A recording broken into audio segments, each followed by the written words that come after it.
जय हिंद दोस्तों, मेरा नाम है सुफियान और स्वागत है आप सभी का टेक्नोलॉजी एक्सप्लेन के एक नए एपिसोड में, जहां पर दोस्तों मैं आपको टेक्नोलॉजी इसको एक्सप्लेन करता हुआ दिखाई देता हूं एकदम साधारण शब्दों में, बाकियों से बिल्कुल हटके। देखो यार, आपके मन में ये क्वेश्चन जरूर आया होगा, कभी ना कभी आप पक्का ये सोचे होगे कि जियो, एयरटेल, वोडाफोन आइडिया, वी, ये सारे जो टेलीकॉम ऑपरेटर्स हैं ये इंटरनेट लाते कहां से हैं। ये जो डेटा पैक्स है 2 GB data, 1.5 GB data, 1 GB data, ये जितने भी डेटा पैक्स हैं ये जो टेलीकॉम ऑपरेटर्स हैं लाते कहां से हैं, खरीदते कहां से हैं, बनाते कैसे हैं। ये जितने भी क्वेश्चंस हैं इंटरनेट से रिलेटेड मैं आपको सब एक्सप्लेन करूंगा साधारण शब्दों में। जल्दी से वीडियो को शुरू करते हैं, चैनल को भी सब्सक्राइब कर लीजिए।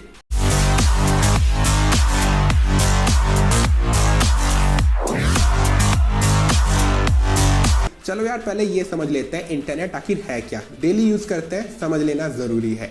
इंटरनेट एक नेटवर्क है। अगर साधारण शब्दों में समझाऊं, 3 कंप्यूटर रखे हुए, मान लो कंप्यूटर 1, कंप्यूटर 2, कंप्यूटर 3। कंप्यूटर 1 अपने डेटा को कंप्यूटर 2 को सेंड किया, भेज दिया। कंप्यूटर 2 कंप्यूटर 3 को अपने डेटा को सेंड किया। कंप्यूटर 3 कंप्यूटर 1 को वापस से सारे डेटा को सेंड किया। ये जो लेन देन हो रहा है ना डेटा का, यही इंटरनेट है। तू समझा? हाँ। नहीं, तू समझा नहीं। अब चलो यार, मैं आपको बताता हूँ, समझाता हूँ कि इंटरनेट बनता कैसे है, कहाँ बनता है। ठीक है, पहली बात, इंटरनेट को कोई बना नहीं सकता। ठीक है, इंटरनेट बनता नहीं है। इंटरनेट एक नेटवर्क है जो हम लोगों के बीच में उपस्थित है। इसको डेली हम ही लोग अपडेट करते रहते हैं। ठीक है, हम नहीं तो इंटरनेट नहीं। चलो यार, अब मैं आपको समझाता हूँ कि इंटरनेट बनता कैसे है, कहाँ बनता है, कौन बनाता है इसको। देखो यार, हम लोग इस वीडियो में 3 टाइप के कंपनीज के ऊपर बात करेंगे। कैटेगरी 1 के कंपनीज, कैटेगरी 2 के कंपनीज, कैटेगरी 3 के कंपनीज, और एक चौथा कैटेगरी भी आपको मैं बताऊंगा, बोनस रहेगा। जो कैटेगरी 1 के कंपनीज होते हैं वो दोस्तों टायर 1 के कंपनीज होते हैं। आप इनको टायर 1 के कंपनीज, टायर 2 के कंपनीज, टायर 3 के कंपनीज भी कह सकते हो, लेकिन मैं हर जगह कैटेगरी 1 के कंपनीज कहूंगा। देखो यार, जो कैटेगरी 1 के कंपनीज होते हैं ना, वो एक कंट्री को दूसरे कंट्री से जोड़ते हैं, एक देश से दूसरे देश को जोड़ते हैं। किसके थ्रू? बड़े बड़े मोटे मोटे केबल्स के थ्रू। मैं जोड़ने वाला जोड़ना नहीं बोल रहा हूँ, इंटरनेट कनेक्शन की बात कर रहा हूँ मैं। ठीक है, तो बड़े बड़े मोटे मोटे केबल्स होते हैं जो पानी के नीचे रहते हैं और वो हर जगह फैले हुए रहते हैं। पूरे वर्ल्ड में जितने भी कंट्रीज हैं वो फैले हुए हैं। ठीक है ना, अमेरिका, इंडिया, चाइना, रशिया, जितने भी पूरे वर्ल्ड में कंट्रीज हैं, सब में आपको मोटे मोटे केबल्स देखने को मिलेंगे और वो सब जगह फैले हुए हैं। तू समझा? हाँ। नहीं, तू समझा नहीं। और एक और बात मैं आपको बताना चाहता हूं, जो टायर 1 के कंपनीज, जो कैटेगरी 1 के कंपनीज होते हैं वो बहुत सारे हैं। हर देश के अपने खुद के टायर 1 के कंपनीज होते हैं। अगर हम अपने इंडिया की बात कर लें, टाटा कम्युनिकेशन हो गया, रिलायंस हो गया, BSNL हो गया, ये सब हम लोगों के टायर 1 के कंपनीज है, कैटेगरी 1 के कंपनीज है जो ये काम करते हैं, जो मैं आपको बताया। यूएस की बात कर ले तो AT&T हो गया, T-Mobile हो गया, वेरिजन हो गया, और भी इसके बहुत सारे टायर 1 के कंपनीज है। और हर एक देश के खुद के टायर 1 के, कैटेगरी 1 के कंपनीज होते हैं। मैं आपको साइड में सारा लिस्ट दिखा दूंगा, देख लेना, आपको पता चल जाएगा मैं आपको क्या कहना चाहता हूं। तो ये जितने कंपनीज है मैं आपको बताया, ये पानी के नीचे मोटे मोटे वायर्स बिछाते हैं, एक देश को दूसरे देश से कनेक्ट करते हैं। तो ये हो गए भैया टायर 1 के कंपनीज, कैटेगरी 1 के कंपनीज। अब बात कर लेते हैं दोस्तों कैटेगरी 2 के कंपनीज के बारे में, यानी कि टायर 2 के कंपनीज के बारे में। टायर 2 के कंपनीज जो होते हैं वो टेलीकॉम ऑपरेटर्स होते हैं, जैसे कि जियो हो गया, एयरटेल हो गया, वोडाफोन आइडिया, वी हो गए। ये दोस्तों क्या करते हैं, ये इंटरनेट का कनेक्शन लेते हैं। किससे लेते हैं? कैटेगरी 1 के कंपनी से। उनसे ये कनेक्शन लेते हैं और भारत में पूरे हर जगह सारे लोगों को इंटरनेट फैलाते हैं, वितरित करते हैं, सबको इंटरनेट सर्विस प्रोवाइड करते हैं। तू समझा? हाँ। नहीं, तू समझा नहीं। अब आपके मन में दोस्तों ये क्वेश्चन आया होगा कि कैटेगरी 3 के कंपनीज तब कौन है? टायर 3 के कंपनीज वो ब्रॉडबैंड प्रोवाइडर्स हो गए। जो लोकल ब्रॉडबैंड प्रोवाइडर्स हैं वो जियो, एयरटेल, वोडाफोन आइडिया, इन सब से कनेक्शन लेते हैं और ब्रॉडबैंड सर्विसेज हम लोगों को प्रोवाइड करते हैं। अब कैटेगरी 4 के कंपनीज कौन है? वो हम और आप है। हाँ, हम और आप ही कैटेगरी 4 की कंपनी से। हालांकि हम लोग कंपनी को तो नहीं कहेंगे, लेकिन हम ही आखिरी बचते हैं जो इन सारे सर्विसेज को लेते हैं। अब चलिए दोस्तों, मैं आपको समझाता हूं कि जियो, एयरटेल, वोडाफोन आइडिया, वी, ये सब इंटरनेट डेटा लाते कहां से हैं, कैसे बनाते हैं। जो हम लोग डेली 2 GB डेटा यूज करते हैं, 1.5 GB यूज करते हैं, 1 GB डेटा यूज करते हैं, आखिर ये सारे टेलीकॉम ऑपरेटर्स बनाते कैसे हैं? पहली बात, वो बनाते नहीं है इंटरनेट डेटा को। दूसरी बात, उनके पास कोई मशीन नहीं है कि जो वो इंटरनेट डेटा को बनाएंगे। नहीं, वो नहीं बनाते हैं।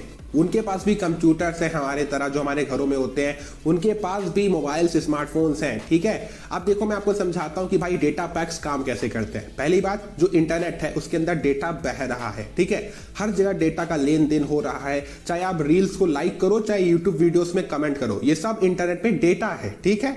तो आपको 2 GB डेटा दिया गया हर दिन। मान लो कि आप जियो का प्लान लिए हो, आपको हर दिन 2 GB डेटा मिलता है, तो आपका लिमिट है वो 2 GB डेटा कि आप पूरे इंटरनेट की दुनिया में 2 GB डेटा को ही देख सकते हो, ठीक है। चाहे आप इंस्टाग्राम के रील्स को देखो, चाहे कुछ डाउनलोड कर लो, चाहे गाने सुन लो, जो करना करो, आप केवल 2 GB डेटा को ही देख सकते हो। उसके बाद आपका लिमिट खत्म हो जाएगा, आपको अगले दिन फिर 2 GB डेटा दिया जाएगा, समझ गए।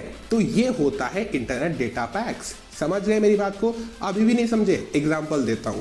मान लो कि आप एक कंपनी खोल रहे हो अपना, उसके अंदर आपके पास 5 एम्प्लॉयज काम करते हैं। एक को आप 10,000 रुपए पर मंथ दे रहे हो, एक को 20,000 रुपए दे रहे हो, एक को 30,000 रुपए दे रहे हो, एक को 40,000 रुपए दे रहे हो, एक को 50,000 रुपए दे रहे हो। तो आप फिक्स किए ना सबका, ठीक है, आप सबको अलग अलग सैलरी दे रहे हो क्योंकि सब लोग अलग अलग काम करते हैं। तो आप भी अपने प्लान क्रिएट किए ना, ठीक है। तो वैसे ही दोस्तों जियो भी अपने प्लान्स क्रिएट किया है, ठीक है, कि जो बंदा मेरे को 600 रुपए देगा तो मैं उसको इतना इंटरनेट दूंगा, जो मुझे 700 रुपए देगा मैं उसको इतना इंटरनेट दूंगा। और यही जितने भी दोस्तों रूल्स हैं बाकी टेलीकॉम ऑपरेटर्स भी फॉलो करते हैं। कुछ थोड़ा सा ज्यादा पैसा लेते हैं, कुछ थोड़ा सा कम लेते हैं, सिंपल सी बात है। आप समझे मेरी बात को। तो वो बनाते नहीं है डेटा को, वो आपको लिमिट देते हैं। आपके मन में ये क्वेश्चन भी जरूर आया होगा कि जो हमारे डेटा पैक्स होते हैं वो क्यों जीबी में होते हैं? 2 GB data, 3 GB data, 1.5 GB data, 1 GB data, क्यों ये जीबी में होते हैं? मुझे आज भी वो दिन याद है, 2015 में मैं 15 रुपए का 100 MB का रिचार्ज करवाता था। 15 रुपए का टाटा डोकोमो में रिचार्ज करवाता था, मुझे 100 MB मिलता था। एंड वो 100 MB मैं खर्च कर ही नहीं पाता था, मेरे को बहुत ज्यादा लगता था। आज भी वो दिन मेरे को याद है, बहुत मजा आता था उस वक्त, ठीक है। तो देखो यार, ये जो जीबी वाला जो सिस्टम है अपना, ये जीबी में इसलिए रहता है क्योंकि हमारा जो डिजिटल वर्ल्ड है, इंटरनेट वर्ल्ड है, यहाँ पर किसी भी चीज को अगर स्टोर किया जाता है, डाउनलोड किया जाता है, हर फाइल का कुछ ना कुछ साइज होता है। वो केबी में होगा या फिर एमबी में होगा या फिर जीबी में होगा या फिर टीबी में होगा या फिर उससे ऊपर होगा, ठीक है। तो इसी वजह से जो हमारे डेटा पैक्स होते हैं वो भी जीबी में होते हैं। और आप यकीन करो, आने वाले टाइम में, फ्यूचर में आपको ऐसे ऐसे प्लान्स भी मिलेंगे जो आपको 1 TB प्रोवाइड करेंगे। और एक वक्त ऐसा भी आएगा जब आप 1 TB इंटरनेट को एक दिन में ही उड़ा दोगे, आपको वो भी कम लगेगा। मजाक नहीं कर रहा हूं। अगर मैं आपको यही बात, ये जो आपको मैं बात बोलने जा रहा हूं, आप एक दिन में 1.5 GB इंटरनेट उड़ाते हो, ठीक है, खर्च कर देते हो पूरा। अगर ये बात अगर मैं आपके 10 साल पुराने वाले बंदे को जाके बोलूं कि आप फ्यूचर में 1.5 GB डेटा एक दिन में उड़ा देते हो, वो यकीन करेगा? नहीं। मैं खुद 2015-16 में, 14-15 में 100 MB डेटा मेरे को बहुत ज्यादा लगता था, 100-200 MB, ठीक है। आप वैसे कमेंट करके बताना अपने मेमोरीज को कि आप पुराने टाइम में, मतलब कि 2013, 14, 15 में आप कितना जीबी इंटरनेट या फिर कितना एमबी इंटरनेट यूज करते थे। मैं तो उस टाइम पे बहुत ही कम यूज करता था, अपना ज्यादा यूज भी नहीं था। गेम खेलते थे बटन वाले फोन में, फीचर वाले फोन में। आप बताना वैसे करके। रुको यार, मैं आपको एक बोनस फैक्ट बताना चाहता हूँ जो काफी इंटरेस्टिंग फैक्ट है। जैसे कि हम और आप आम इंसान जो है, जैसे इंटरनेट सर्विसेज टेलीकॉम ऑपरेटर से लेते हैं, जियो, एयरटेल, वोडाफोन आइडिया, ठीक है, वैसे ही जो ये टेलीकॉम ऑपरेटर्स हैं पहले कैटेगरी के कंपनी से इंटरनेट सर्विसेज लेते हैं। जो पहले कैटेगरी के कंपनीज हैं वो पूरे वर्ल्ड में तार वार जो बिछे हुए इंटरनेट के, उनको मैनेज करते हैं, सर्वर्स को देखते हैं, डेटा का आदान प्रदान कैसे हो रहा है, उन सब चीजों को चेक करते रहते हैं, सभी चीजों को मेंटेन करके रखते हैं कि ये इंटरनेट नेटवर्क ठीक से वर्क करता रहे, जिनमें उनके बहुत सारे पैसे जाते हैं। समझ गए ना? तो आप देख सकते हो सब एक दूसरे पे निर्भर है, ठीक है। जाने से पहले आपको एक छोटा सा इन्फॉर्मेशन देना चाहता हूं। ये टेक्नोलॉजी एक्सप्लेन सीरीज का 4था एपिसोड है। इससे पहले भी 3 एपिसोड्स में क्रिएट कर चुका हूं और हर हफ्ते मैं एक एपिसोड क्रिएट करता हूं और अलग अलग टॉपिक्स पे क्रिएट करता हूं, ठीक है। अगर आप इंटरेस्टेड हो, आई बटन पे आपको टेक्नोलॉजी एक्सप्लेन सीरीज का वीडियो प्लेलिस्ट दे दूंगा मैं। जाके मेक श्योर कि आप बाकी सारे एपिसोड्स को भी चेक करो और बताओ कि आपको कैसे लग रहे हैं बाकी एपिसोड्स। बस यार, ये छोटा सा इन्फॉर्मेशन था, ठीक है।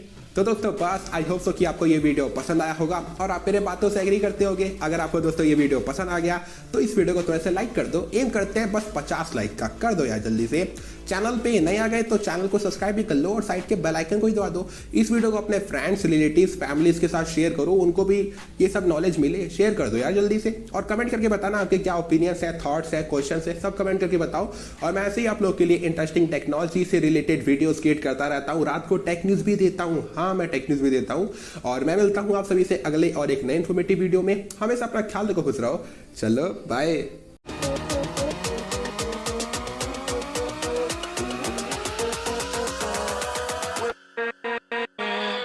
with